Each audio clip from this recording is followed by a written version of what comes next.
নমস্কার বন্ধুরা, চম্পাস কিচেনে সবাইকে স্বাগত জানাই। আজকের রেসিপি হচ্ছে ইলিশ মাছের মাথা দিয়ে লাউ ঘন্ট।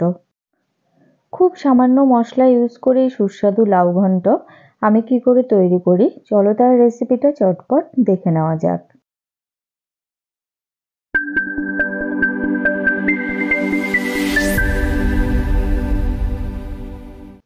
সবার প্রথমে এখানে একটা নিয়ে নিয়েছি বড় সাইজের লাউ। লাউটাকেও ভালো করে ধুয়ে নিয়েছি আর নিয়েছি একটা বড় ইলিশ মাছের মাথা। ইলিশ মাছের মাথাটাকে নুন হলুদ মেখে ভেজে নেব।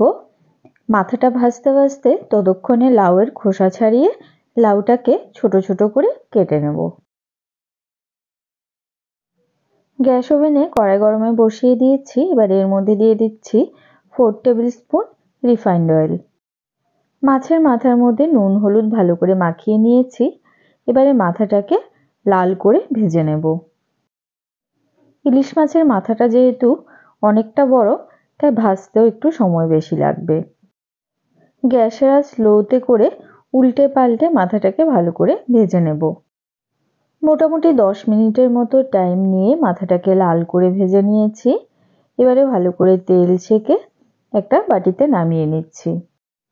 মাথা ভাজার ওই তেলের মধ্যে দিয়ে দিলাম 2টো শুকনো লঙ্কা আর 2টো তেজপাতা।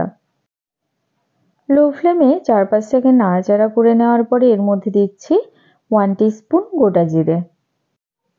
শুকনো লঙ্কা আর গোটা জিরেগুলোকে আরও 10-15 সেকেন্ডের মতো নাড়াচাড়া করে কালো করে ভেজে নেব। ফোড়ন থেকে সুন্দর একটা গন্ধ বেরিয়েছে। এবারে কিছু গুঁড়ো মশলা এবং বাটা মশলা এর মধ্যে কষিয়ে নেব। প্রথমে দিয়ে দিলাম 1 টিস্পুন আদা বাটা আর 1 টিস্পুন কাঁচা লঙ্কা বাটা। তবে তোমরা চাইলে চেরা কাঁচা লঙ্কাও ইউজ করতে পারো। তেলের মধ্যে বাটা মশলাটাকে একটুখানি কষিয়ে নেওয়ার পরে দিচ্ছি 1 টিস্পুন হলুদ গুঁড়ো। খুব বেশি হলুদ গুঁড়ো কিন্তু ব্যবহার করতে হয় না লাউতে। দিচ্ছি 1 টিস্পুন জিরে গুঁড়ো।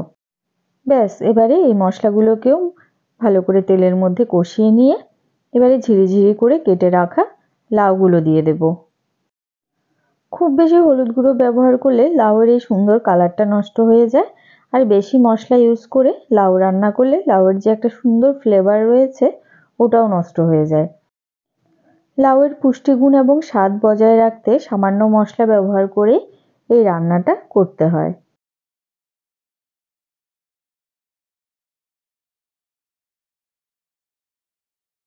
লাউয়ের সাথে সমস্ত মশলা খুব ভালো করে মিশিয়ে নিয়েছি। এবারে এর মধ্যে দিয়ে দেব 2 টিস্পুন পরিমাণ নুন। নুনটা অবশ্যই যে যার স্বাদ বুঝে ব্যবহার করবে। নুন দিয়ে দিলে লাউ থেকে বেশ খানিকটা জল বেরিয়ে যাবে আর লাউটা তাড়াতাড়ি সেদ্ধ হয়ে যাবে। নুন লাউয়ের সাথে ভালো করে মিশিয়ে দিয়েছি। গ্যাসের আঁচটা মোটামুটি হাইতে রেখেই এখন এটাকে 10 মিনিটের জন্য ঢেকে দিচ্ছি। 10 মিনিট ঢেকে সেদ্ধ করে নেওয়ার পরে দেখো বন্ধুরা, লাউ থেকে কতটা জল বেরিয়েছে। লাউ রান্না করতে কিন্তু আলাদা করে জল দিতে হয় না। লাউ থেকে যে জলটা বেরোয় এতেই লাউ খুব সুন্দর করে সেদ্ধ হয়ে যায়। এবারে লাউয়ের মধ্যে ভেজে রাখা ইলিশ মাছের মাথাটা দিয়ে দিলাম। একটু আগেই দিয়ে দিয়েছি, এতে করে মাথার ফ্লেভারটাও পুরোপুরি লাউয়ের মধ্যে ঢুকে যাবে। গ্যাসের আঁচ হাইতে রেখে আরও 10 মিনিটের জন্য ঢেকে দিলাম। আরও কিছুক্ষণ ঢেকে সেদ্ধ করে নেওয়ার পরে লাউ কিন্তু খুব সুন্দর সেদ্ধ হয়ে গেছে। মাথাটাকে হালকা করে ভেঙে দিচ্ছি। খুব বেশি ভাঙবো না, এতে করে লাউয়ের মধ্যে কাটা কাটা হয়ে যাবে, তাই অল্প একটুখানি ভেঙে দিচ্ছি। আর বড় ইলিশ মাছের মাথা তো এমনিতেই দেখবে খুব সুন্দর ফ্লেভারটা ধরে যাবে। 1 টিস্পুন চিনি দিয়ে দিলাম। অনেক সময় দেখা যায় খুব বেশি সময় ধরে লাউ রান্না করলে খেতে টক টক লাগে, তাই সামান্য চিনি ব্যবহার করলে তার স্বাদটা ব্যালেন্স হয়ে যায়। এখন আর ঢেকে সেদ্ধ করতে হবে না, জাস্ট লাউয়ের জলটা শুকিয়ে নিলেই চলবে। আমাদের চ্যানেল চম্পাস কিচেনের রেসিপিগুলো যদি তোমাদের ভালো লাগে তাহলে অবশ্যই চ্যানেলটাকে সাবস্ক্রাইব করে নেবে এবং পাশে থাকা বেল আইকনটাকে প্রেস করে দেবে। এতে করে যখনই আমি নতুন ভিডিও আপলোড করব সাথে সাথে এর নোটিফিকেশন তোমাদের কাছে পৌঁছে যাবে। লাউ খুব সুন্দর করে সেদ্ধ হয়ে গেছে। সবার লাস্টে উপর থেকে ছড়িয়ে দিচ্ছি বেশ খানিকটা ধনেপাতা কুচোনো। ধনেপাতা কুচোনোগুলোকেও লাউয়ের সাথে ভালো করে মিশিয়ে এবারে হাই ফ্লেমে লাউয়ের সম্পূর্ণ জলটাকে শুকিয়ে নেব।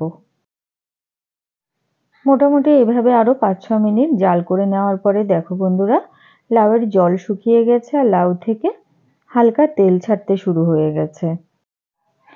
আর লাউয়ের মধ্যে বেশ সুন্দর একটা মাখো মাখো ভাব চলে এসছে।